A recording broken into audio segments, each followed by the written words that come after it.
রাত গভীর হচ্ছে ঢাকায়। রাজপথে এখনও উত্তেজনার রেশ কাটেনি। চায়ের দোকানে, অফিসের ক্যান্টিনে, বিশ্ববিদ্যালয়ের করিডোরে একটাই প্রশ্ন ঘুরপাক খাচ্ছে। আগামী দিনের বাংলাদেশ কার হতে যাবে? কে হবেন সে মানুষ যিনি এই দেশের হাল ধরবেন? প্রশ্নটা সহজ মনে হলেও এর উত্তর খুঁজতে গেলে অনেক কিছুই জানতে হয়। রাজনীতির মাঠে যারা হাজার হাজার মানুষের সামনে দাঁড়িয়ে গরম গরম বক্তৃতা দেন, তাদের আসল পরিচয় কি আমরা জানি? তাদের স্কুল জীবন কেমন ছিল? কলেজে কি তারা মেধাবী ছাত্র ছিলেন, নাকি বেঞ্চের শেষ সারিতে বসে থাকতেন? বিশ্ববিদ্যালয়ে কি তারা পড়াশোনা শেষ করেছেন, নাকি মাঝপথে ছেড়ে দিয়েছেন? এই প্রশ্নগুলোর উত্তর জানতে চাইলে আপনাকে একটু ধৈর্য ধরতে হবে, কারণ আজকের এই অনুসন্ধানে এমন কিছু তথ্য উঠে আসবে যা শুনলে আপনি চমকে যেতে বাধ্য।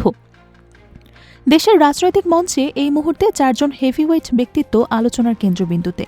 তাদের মধ্যে একজন দেশের বাইরে থেকে দল চালাচ্ছেন, একজন ধর্মভিত্তিক রাজনীতির নেতৃত্ব দিচ্ছেন, একজন তরুণ প্রজন্মের আইকন হয়ে উঠেছেন, আর একজন নোবেলজয়ী হিসেবে বিশ্বজুড়ে পরিচিত। কিন্তু তাদের শিক্ষা জীবনের গল্প কি একই রকম? কে কতটা পড়াশোনা করেছেন? কার ডিগ্রির ওজন বেশি? এই প্রশ্নের উত্তর খুঁজতে গিয়ে যা পাওয়া গেল তা সত্যি বিস্ময়কর।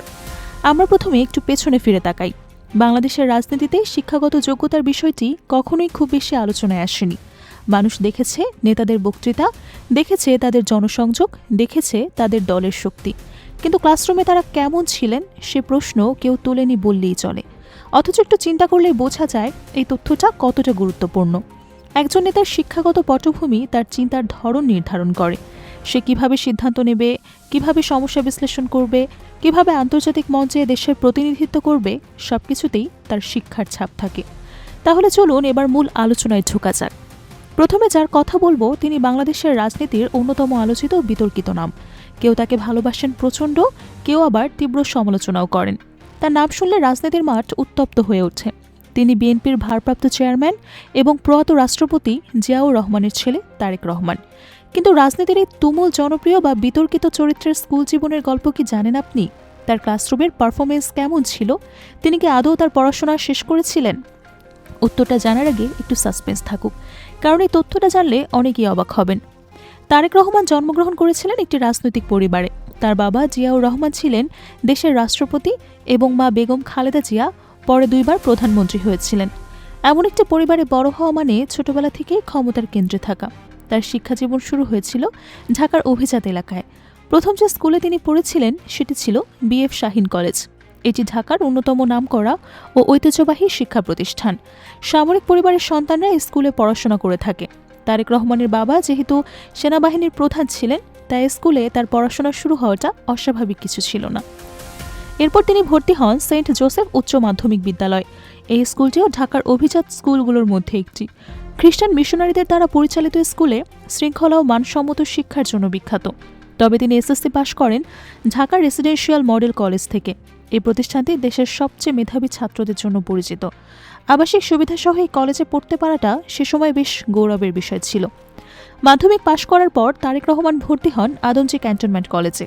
এটিও সেনানিবাসের ভেতরে অবস্থিত একটি অভিজাত শিক্ষা প্রতিষ্ঠান। সেখান থেকে তিনি উচ্চ মাধ্যমিক বা HSC পাশ করেন। এ পর্যন্ত সবকিছু বেশ গোছানো মনে হচ্ছে, তাই না? কিন্তু এবার আসছে আসল চমক। 1984 সাল তারেক রহমান ভর্তি হলেন দেশের সর্বোচ্চ বিদ্যাপীঠ ঢাকা বিশ্ববিদ্যালয়ে।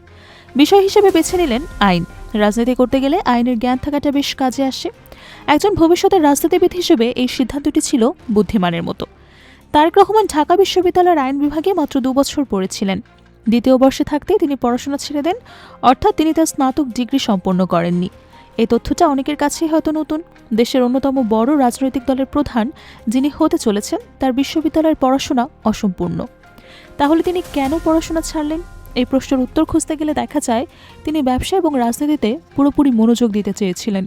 বিশ্ববিদ্যালয় ছেড়ে তিনি ঝাঁপিয়ে পড়েন বস্ত্রশিল্প এবং নৌযোগাযোগ খাতে। ব্যবসায় তিনি সাফল্যও পেয়েছিলেন, কিন্তু একাডেমিক ডিগ্রির দিক থেকে তিনি আর এগোতে পারেননি।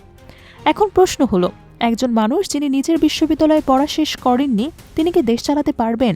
এই প্রশ্নের উত্তর সরাসরি দেওয়া কঠিন, কারণ ব্যক্তিগত যোগ্যতা একটি দিক মাত্র। অভিজ্ঞতা, বুদ্ধিমত্তা, নেতৃত্বের ক্ষমতা এগুলোও তো গুরুত্বপূর্ণ। তারেক রহমান হয়তো বিশ্ববিদ্যালয়ের ডিগ্রি নেননি, কিন্তু রাজনীতির মাঠে তার অভিজ্ঞতা বহু বছরের। ব্যবসায় তিনি সাফল্য দেখিয়েছেন। এই অভিজ্ঞতাগুলো কি তার ডিগ্রির অভাব পূরণ করতে পারে? এটাও একটা বড় প্রশ্ন। তবে একটা কথা মানতেই হবে, তারেক রহমান বড় হয়েছেন ক্ষমতার কেন্দ্রে। ছোটবেলা থেকেই তিনি দেখেছেন কিভাবে রাষ্ট্র চলে, কিভাবে সিদ্ধান্ত নেওয়া হয়, কিভাবে রাজনীতির খেলা খেলা হয়। এই শিক্ষাটা কোনো বইয়ে পাওয়া যায় না, এটা জীবনের অভিজ্ঞতা থেকেই আসে। তাই তার শিক্ষাকে যদি আমরা বিস্তৃত অর্থে দেখি, তাহলে তিনি অনেক কিছুই শিখেছেন, শুধু সেই শিক্ষার প্রমাণপত্র নেই। এবার আসি দ্বিতীয় চরিত্রের কাছে। এই মানুষটির নাম শুনলে অনেকে একটু অবাক হন, কারণ তার নামের আগে ডক্টর শব্দটি আছে। হ্যাঁ, ঠিক শুনেছেন, জামায়াত ইসলামের আমির শফিকুর রহমান পেশায় একজন চিকিৎসক। তিনি একই সাথে রাজনীতিবিদ এবং ডক্টর, এই দুই পরিচয়ে একসাথে বহন করা মানুষ আমাদের রাজনীতিতে খুব একটা বেশি নেই। ডক্টর শফিকুর রহমানের গল্পটা তারেক রহমান থেকে সম্পূর্ণ আলাদা। তারেক রহমান জন্মেছিলেন সোনার চামচ মুখে নিয়ে, তার পরিবার ছিল ক্ষমতার কেন্দ্রে, কিন্তু শফিকুর রহমানের শুরুটা হয়েছিল একদম তৃণমূল থেকে।